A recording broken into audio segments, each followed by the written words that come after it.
Hi everyone, this is Brian Hayes and welcome to part 2 in our series on knee lever basics for the pedal steel guitar.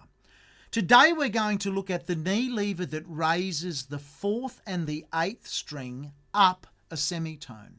I'm on a D ninth universal tuning here, but I've got the same strings and pedal changes as the 10-string Nashville Ninth tuning with just a couple of minor modifications. I can play all of those sounds on this steel, and everything we do today will be aimed at the standard Nashville tuning.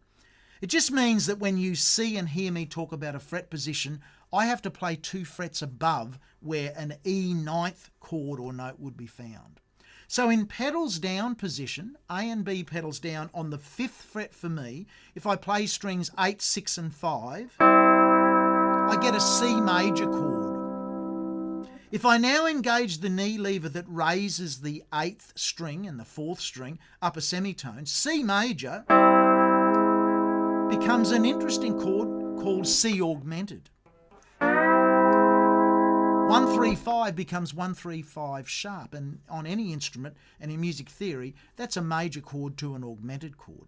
All of our standard major string grips will work exactly the same. So if I play strings 5, 4 and 3 and I've got my pedals down, that's C major chord, put the knee lever on, C major has become C augmented.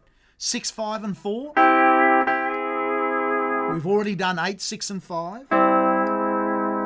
And on my tuning, I have to use strings 9, 8 and 6 here. You would use strings 10, 8 and 6 if you're on a standard Nashville Ninth tuning. A simple way to play an augmented chord on the same fret position as you would play a major chord. So if you're looking to play a F augmented chord, you'd go to wherever you would find the F chord with your A and B pedals down and put the knee lever on.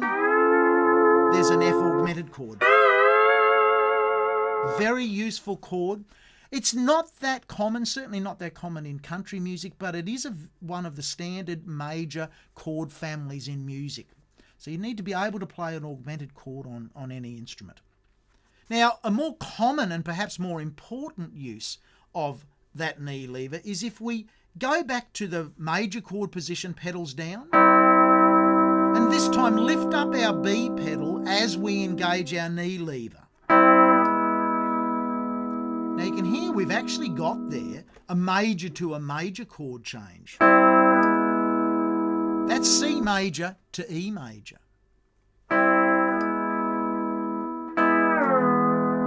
So that's pedals up, E major.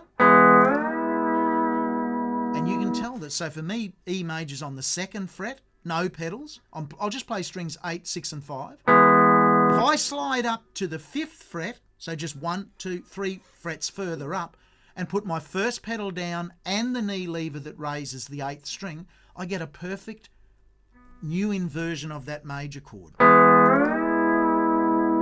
And the great Lloyd Green introduced this knee lever to provide exactly that, because originally that knee lever wasn't on the steel, and you had to travel from, in my case, the 2nd fret all the way down to the 9th fret with pedals down to find your next inversion of an E chord.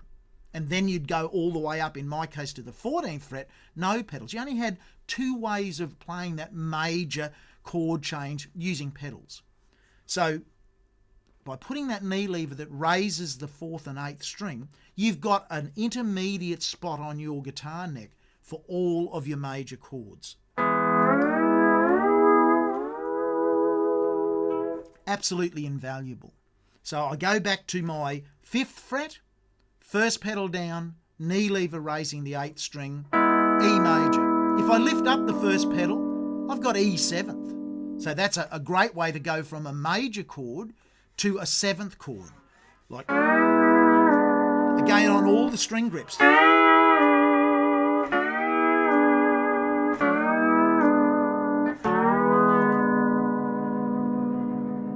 And it just so happens that that grip, the 7th chord there, is also a way to play 3 of the notes in a diminished 7th chord. So we've got like